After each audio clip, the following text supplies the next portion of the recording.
जनाब, तो ये व्लॉग है 20 अगस्त का। और हम लोग जहाँ पे हैं इस जगह का नाम है, इस सिटी का नाम है डैलस, और इस म्यूज़ियम का नाम है डैलस आर्ट म्यूज़ियम। मुझे म्यूज़ियम्स बहुत अच्छे लगते हैं, स्पेशली आर्ट से रिलेटेड म्यूज़ियम्स तो मेरे बहुत फेवरेट हैं। बाय द वे, डीसी में मेरा मेरा मैं कहूँगी, मेरे अभी तक जो मैंने विज़िट किए ना म्यूज़ियम्स, मैं कहूँगी मेरा जो मोस्ट फेवरेट म्यूज़ियम था वो था स्पेस स्पेस एंड एयर। यार मुझे ठीक से याद नहीं है नाम, मैं वो, लेकिन उस पे मैंने व्लॉग बनाया और वो है वहाँ मेरे व्लॉग्स में। स्पेस एंड एयर, ऐसा ऐसा कोई नाम था उसका, डीसी में वो था। यार वो म्यूज़ियम मेरे ख़्याल से मेरा फेवरेट था डीसी में। जब जितने भी म्यूज़ियम्स अभी तक मैं विज़िट किए हैं, एक तो वो फ्री ऑफ कॉस्ट था और उसमें बहुत इंस्पिरेशनल चीज़ें थीं। ऊपर जाके ना बाइक राइडर्स के ऊपर था एक पूरा सारा सेक्शन, और जो तेज़ रफ्तार गाड़ी चलाते हैं, और फिर उनके जो कोटेशंस थे वो बहुत ज़्यादा इंस्पिरेशनल थे। बहरहाल इस वक्त हम लोग हैं डैलस आर्ट म्यूज़ियम में, और यहाँ पे फ़िलिपीन की आर्ट के बारे में चीज़ें थीं। यहाँ पे अफ्रीकन था, यहाँ पे Pakistani, Indian, I mean Hindustani artefacts थे। अफ्रीकन मैंने बोल दिया, यूरोपियन थे, अमेरिकन थे, और मैक्सिकन अमेरिकन आर्टिफैक्ट्स थे यहाँ पे। तो गाइस, एंथ्रोपोलॉजी के बारे में शायद आपको पता हो, मैं फिर भी बताती चलूँ। एंथ्रोपोलॉजी जो है एक स्टडी, इसमें आप करते हो कि ह्यूमन बीइंग्स की लाइफ और उनकी लाइफ से रिलेटेड तमाम चीज़ें। फॉर इंस्टेंस, आपका बिलीफ सिस्टम क्या है, आपका पॉलिटिकल सिस्टम क्या है, how do you govern, how do you rule, how do you make your people to listen to the elite और टू द गवर्नमेंट और to the people who are in power, जो कि आपको कहते हैं जी आप हमें जजिया दो, आप हमें पैसा दो, आप हमें टैक्स दो, और बदले में हम आपका ख्याल करेंगे, हम आपकी सड़कें बनाएंगे, हम आपके लिए रोड बनाएंगे, और आपके लिए हम हेल्थ सिस्टम बनाएंगे। इसके अलावा एंथ्रोपोलॉजी में आप एक पर्टिकुलर सोसाइटी के रिलीजियस बिलीव्स को भी स्टडी करते हो कि उनके यहाँ खुदा का क्या कॉन्सेप्ट है, उनके यहाँ खुदा मेल होता है या फीमेल होता है, वो खुदा और नेचर को किस तरीके से अंडरस्टैंड करते हैं, खुदा और नेचर और इंसान का आपस में क्या रिलेशनशिप है। तो ये सारी चीज़ें आप एंथ्रोपोलॉजी में स्टडी करते हो। तो यहाँ पे जो भी चीज़ें मुझे दिखाई दी, everything was related with anthropology. तो यहाँ पे आप ये बड़े सारे स्टैचूज़ देख रहे होंगे। तो यहाँ पे मंक्स भी, ये वाला जो है चाइनीज़ हिस्सा था कि जो चाइनीज़ में कॉन्सेप्ट ऑफ गॉड है, वो क्या होता है। तो यहाँ पे आप देख रहे हैं ये बुद्धिज़्म से वाबस्ता है ये स्टैचू। और उसमें ये था कि एक लॉइन पड़ा हुआ था, एक तरफ, दोनों तरफ दो दाने लॉइन्स थे, और उनका ये था कि वो ना एज ए गार्डियन होते हैं। तो वो जो टेंपल है उसके बिल्कुल स्टार्ट में उनको रखा जाता है, तो वो एज ए गार्डियन कि हम आपकी प्रोटेक्शन करेंगे। अब ये वाला जो आप देख रहे हो, ये एक मेल क्या कहना चाहिए, सेवियर है, जो इससे पहले आप देख रहे थे। उसका काम है लाइफ, सस्टेनेबिलिटी और इटर्निटी का ख्याल वो गॉड करता है। तो ये डिफरेंट डिफरेंट गॉड्स थे, और इनका मोर और लेस सेम ही पर्पस था। एक ने जी आपको बुराइयों से प्रोटेक्शन देनी है, एक ने आपको इटर्निटी देनी है, एक ने आपकी रिस्क रोज़ी इसका ख्याल करना है, एक ने आपके कॉस्मोस को टेक केयर करना है। तो ये नीचे इन सब चीज़ों के बारे में लिखा गया था। अब ये जो आप देख रहे हो, ये एक बड़ी खूबसूरत सी जैकेट थी, जिसको सीप वगैरह से मिला के, मोतियों से मिला के बनाया गया था, और ये वुमेन के लिए है। और इसका मकसद ये है कि जो एलीट क्लास की, हाई स्टेटस की वुमेन है, जब वो इसको पहनती है तो लोग कहते हैं कि अच्छा यार इसका स्टेटस बड़ा सारा है तो इसके साथ छेड़खानी नहीं करनी चाहिए। That was another example. इसके अलावा पीछे आपने एक पेंगुइन नुमा एक एनिमल देखा होगा, वो जो था अब एक्सटिंक्ट हो चुका है, ठीक है। लेकिन उस पेंगुइन के हवाले से भी कुछ मिथ्स थी कि वो भी प्रोटेक्ट करता है और बुरी जो इवल पावर्स हैं, इवल चीज़ें हैं, उनको दूर भगाता है। और यहाँ पे कैटल वगैरह आपने देखी होंगी, तो इनमें से जो हाईली क्राफ्टेड आइटम्स हैं वो बेसिकली पेशे खिदमत किए जाते थे बादशाहों के, और फिर उसके साथ कोई ना कोई फोक कहानी अटैच कर दी जाती थी कि जी ये मैंने इस तरीके से बनाया है कि ये जो है ईवल आई को कैच करेगा अपने अंदर और आप तक बुराई का साया नहीं पहुंचेगा। तो ये डिटेल में इन्होंने डिस्क्रिप्शन दी हुई थी। इसके साथ साथ बहुत सारी चीज़ें ऐसी थी जहाँ पे इन्होंने लिखा हुआ था कि we are making an assumption and the real reason is unknown, ठीक है। तो बहुत सारे टैग्स मैंने देखे और फिर मैं सोचने लगी कि यार यही तो चीज़ है जब हम कहते हैं ना कि अननोन, जब वो ग्रे एरिया को हम स्पॉट कर लेते हैं कि यार ये चीज़ क्यों बनाई गई, इसका क्या मकसद था, जो इसको बनाने वाला बंदा है वो क्या सोच रहा था इस वक्त। तो जब आपको वो अननोन होता है ना, तो फिर आप कहते हो कि यार इस अननोन के ऊपर मुझे काम करना है। तो अब ये आप लोग देख रहे हैं कि फाइटिंग के लिए जो टूल्स यूज़ की जाती थी और जो शील्ड्स यूज़ की जाती थी उसके ऊपर भी ये सब क्राफ्टिंग होती थी।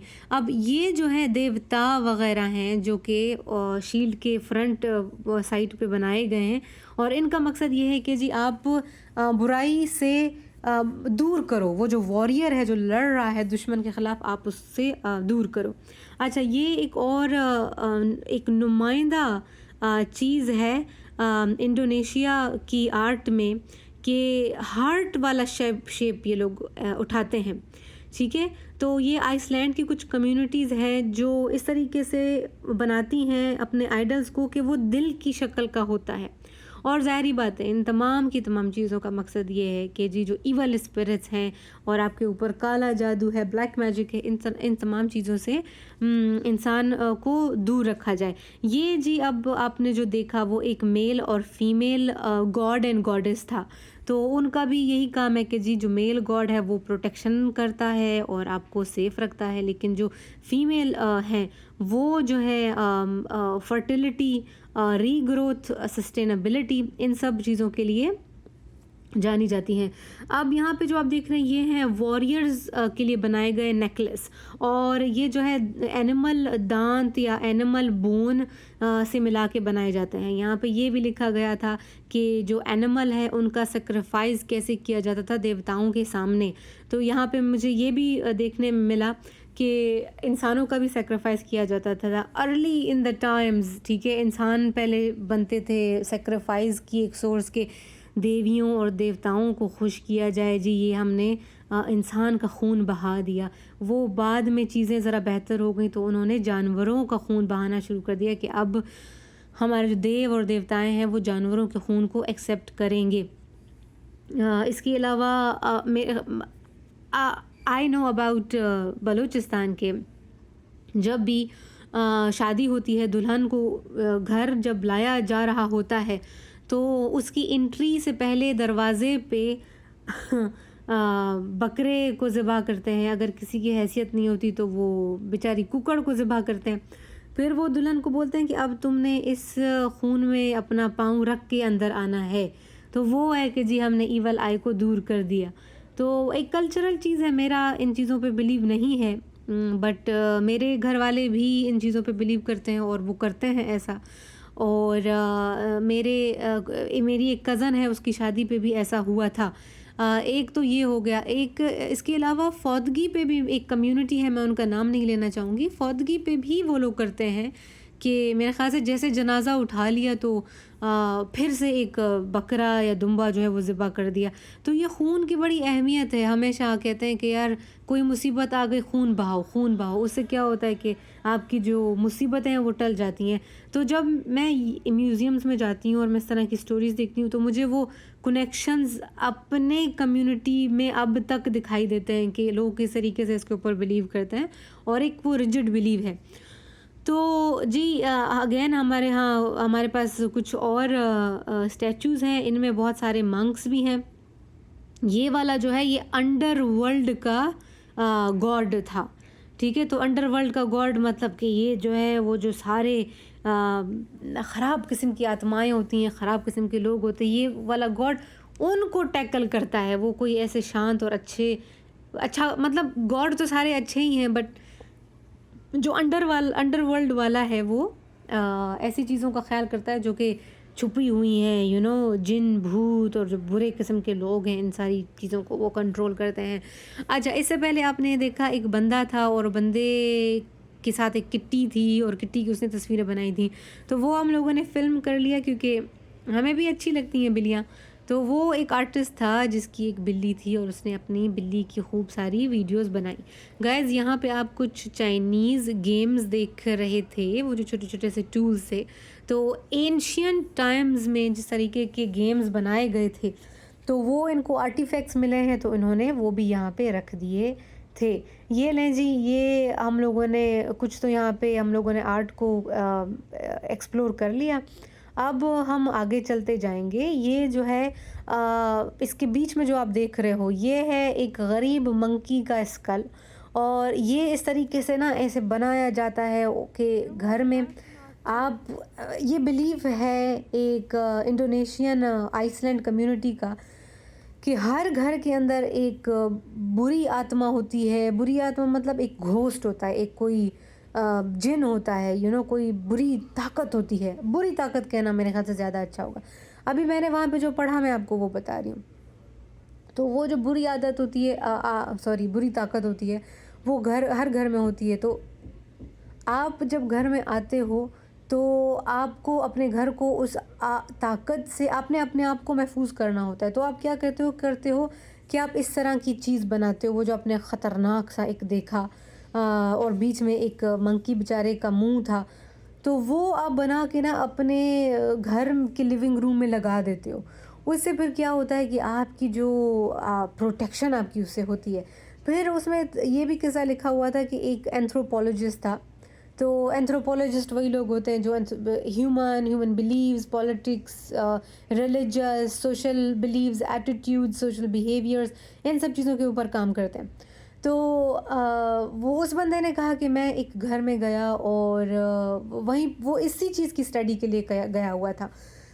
तो वो कहता है मैं गया और वाक़ई में मैंने महसूस किया कि मेरे ऊपर ये ईवल ताकत का असर हो रहा है और मैं बीमार पड़ गया, उस गरीब को मलेरिया हो गया।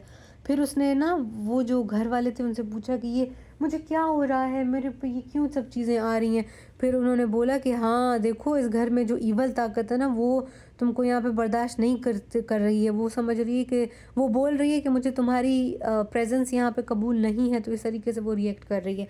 तो फिर उस बंदे ने बोला अच्छा, तो फिर अभी तुम लोग अपने कोई करो, कोई ट्रीटमेंट करो कि मैं ठीक हो जाऊँ। तो वो वहाँ पे उन्होंने दिया हुआ था कि बंदा बीमार हो गया। मैंने जब उसको पढ़ा मैंने कहा यार मलेरिया के लिए तू आगे पीछे देख लेता, मच्छर देख लेता, पानी देख लेता, दूसरे फैक्टर्स भी थे। लेकिन उस बंदे ने बोला नहीं नहीं, ये जो है मुझे इस आत्माओं की वजह से हो गया। मैंने कहा चलो ठीक है यार, मैं भी एंथ्रोपोलॉजिस्ट बनने की तरफ जा रही हूँ, मुझे ये सब अच्छा लगता है। लेकिन मेरे जो अपने बिलीव्स हैं वो बड़े स्ट्रॉन्ग है कि यार ऐसा कुछ भी नहीं होता। आप एंथ्रोपोलॉजिस्ट बन रहे हो, आप जाते हो उस कम्युनिटी में और आप देखते हो कि उनके क्या बिलीव हैं, आप अपना उसमें इतना नहीं डालते हो।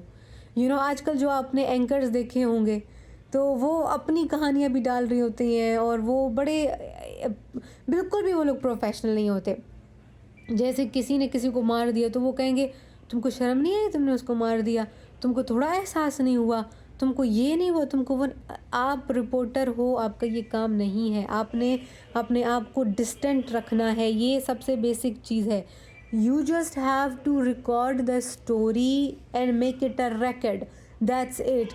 मेरा एज एन एथनोग्राफिक मेरा काम ये होगा कि मैं उस record को स्टडी करूं और मैं ये बताऊं कि उस कम्युनिटी के मुताबिक इसका क्या मतलब है. That is it guys. हाँ खैर, अब यहाँ पे गाइज आप लोग देख रहे हैं, पहले आपने यूरोपियन आर्ट की भी कुछ झलकियाँ देखी, अब यहाँ पे आप देख रहे हैं अमेरिकन आर्ट, और यहाँ पे स्क्वायर्स के ऊपर बहुत ज़्यादा एम्फेसिस किया हुआ है. यार आप लोगों ने देखा होगा आर्टिस्ट जो है ना, हर बंदे अगर कोई आर्टिस्ट है, हर इंसान का दिमाग एक अलग चीज़ को परसू करता है, उसे एक अलग किस्म की चीज़ अच्छी लगती है. कुछ लोग होते हैं जिनको राउंड राउंड सर्कल बनाने में बड़ा हुनर हासिल होता है. कुछ लोग होते हैं जिनको स्क्वायर्स में, एक मैंने लड़की देखी थी वो इस तरीके की आर्ट बनाती थी कि वो लिखती थी कुछ लेटर्स लिखती बनाती जाती थी और वो लेटर्स इंटेंजिबल होते थे, वो समझ नहीं आते थे, बट वो उसको बनाती जाती थी और वो बड़े अच्छे आर्ट पीस वो बना रही थी. तो मैंने जब वो स्क्वायर आर्ट को देखा मैंने कहा यार दैट वाज वेरी ब्यूटीफुल. और यहाँ पे जी कोई शहज़ादी थी, ये उस शहज़ादी के लिए उन्होंने कमरा बनाया है और उसकी आर्ट को भी यहाँ पे रखा है, उससे वाबस्ता पेंटिंग्स को भी रखा है और उसका ये शाहाना बेड भी रखा है. मुझे इस तरह का बेड बहुत पसंद है, मतलब ऐसा तो नहीं लेकिन वो बेड जिसके ऊपर जो है वो रूफ़ होती है, मुझे ये बेड बहुत पसंद है. और चारों तरफ पर्दे लगा लो और फिर बाहर आप कुछ भी ना देखो और आप कहोगे यार, क्योंकि मेरे साथ ये होता है कि मैं देख रही होती हूँ, अच्छा वो क्लोज़ेट है, क्लोज़ेट के अंदर कोई है तो नहीं, कमरे के कोने में तो कोई नहीं खड़ा. मुझे बहुत टाइम लगता है सोने के लिए, क्योंकि I keep on thinking about these things. तो गाइज़ ये जो है यहाँ पे आप अफ्रीकन आर्ट अब शुरू हो गई है और मैं इससे पहले इतना ज़्यादा पढ़ चुकी थी कि मैंने कहा यार मेरी बस हो गई है. तो अफ्रीका की ये चीज़ें मैंने, अच्छा ये मैंने आप लोगों के लिए एक वो बना दिया है, इसको अभी आप स्क्रीनशॉट इसका देखें ले सकते हैं. तो African art was full of colours. ठीक है, जैसा कि हम सबको पता है एक ट्रॉपिकल लैंड है और एक बड़ी कदीम ज़मीन है और यूरोपियंस वहाँ से खूब सारा सोना इकट्ठा करते हैं और उन गरीबों को ट्यूबरक्लोसिस देते हैं, उनको कैंसर देते हैं, उनको एड्स देते हैं और वहाँ से सोना लेके आते हैं और फिर एंड में बोलता है कि ये बारबैरिक कौम है, ये बेकार कौम है और ये जाहिल कौम है. लेकिन देखें, जाहिल इंसान इस तरह के आर्टिफैक्ट्स नहीं बनाता. अगेन ये सब जो चीज़ें बनी हुई हैं इनके पीछे एक कहानी है, एक फोक स्टोरी है, एक फोक बिलीफ है. ये ऐसे ही नहीं हवा में चीज़ें बनाई गई. एक पहले सोच आती है, you believe in something, you have religious believe और यू हैव इन्वायरमेंटल बिलीफ. जैसे हमने कहा कि देवताओं को प्रसन्न किया जाता था जानवरों की कुर्बानी दे के ताकि वो बारिश बरसाएं, ताकि वो गंदम की फसल अच्छी उगाए. तो जब बारिश नहीं होती थी तो फिर लोग क्या करते थे, वो इज्तिमाई दुआएं होती थीं और ज़ाहिरी बात है खून बहाया जाता था कि खुदा खुश हो जाए और वो बारिश कर दे. तो अब ये आप देख रहे हैं जी, इनके डिस्क्रिप्शन भी इनके साथ इन्होंने लगाए हुए हैं और आप देख सकते हैं कि कितनी वैरायटी है और नेचर का इस्तेमाल इन्होंने कैसे किया हुआ है. यहाँ पे अभी वो आपको बता रहे हैं कि इस तरीके से इस एनिमल से इंस्पायर होकर इन्होंने अपना जो ये क्राउन है वो बनाया हुआ है और उस पर उस गरीब को चिपकाया भी हुआ है. तो उस गरीब को मार के और उसको प्रिजर्व करके, मतलब उसको ड्राई करके उन्होंने अपने सर पे लगा दिया है और वो बड़ा एक ज़ाहिरी बात है आर्टिफैक्ट बन गया है. अब यहाँ पे डिफरेंट टूल्स हैं जो कि शिकार करने के लिए, जानवरों को मारने के लिए इंसान ने तख्लीक किए, बनाए और ज़ाहिरी बात है अफ्रीकन कम्युनिटीज़ ने भी बनाए. गाइस ये तो सारे टोपी शोपी है, इनके क्राउन्स हैं. ये देखें जी, ये इन्होंने फेदर्स से मिला के ये फूल बनाया है, ये बहुत खूबसूरत था. तो बहुत फैसिनेटिंग था जी. ब्लैक एंड वाइट का कलर और ब्लैक एंड वाइट के कलर में डिफरेंट कलर्स को इन्फ्यूज़ कर देना. अफ्रीकन आर्ट मुझे बहुत अच्छी लगी, लेकिन मैंने जो है सरसरी यार इनको मैंने देखा क्योंकि मैं बहुत थक चुकी थी. इससे पहले जो मैंने इंडोनेशियन आर्ट वहाँ से हम लोगों ने स्टार्ट किया तो वो उसने मुझे बहुत ज़्यादा कंज्यूम कर लिया और इतनी चीज़ें थी, मैंने कहा यार शायद एक दिन पूरा आप यहाँ पे आ जाओ ना, रेस्ट लो और फिर काम करते जाओ। और यहाँ पे गाइस देखें, ज्वेलरी देखें इनकी, बड़ी खूबसूरत ज्वेलरी और एथनिक इनकी ज्वेलरी। यूरोपियंस में भी हमें ज्वेलरी दिखाई दी थी। तो ये देखें जी, ये इनका कल्चरल गाउन है, इनका कल्चरल ड्रेस है और बहुत इसके ऊपर काम किया हुआ है। अब कोई जाहिल बंदा तो ऐसा नहीं करेगा। और ये फेस्टिवल में ये गाउन इस्तेमाल होता है। साथ ही में उन्होंने एक वीडियो क्लिप भी यहाँ पे लगाई हुई थी कि this is how they use this gown. मैंने क्रोएशिया में एक दिन फील्ड वर्क कंडक्ट किया था मेरे जर्मन प्रोफेसर के साथ, तो उन्होंने हमें ये सब दिखाया था। वो लोग भी इसी तरीके से ना चीज़ें बनाते हैं। एक बड़ा सारा उन्होंने गाउन बनाया था, उसकी एक टोपी भी थी, तो वो फिर उसने पहन के हमें दिखाया।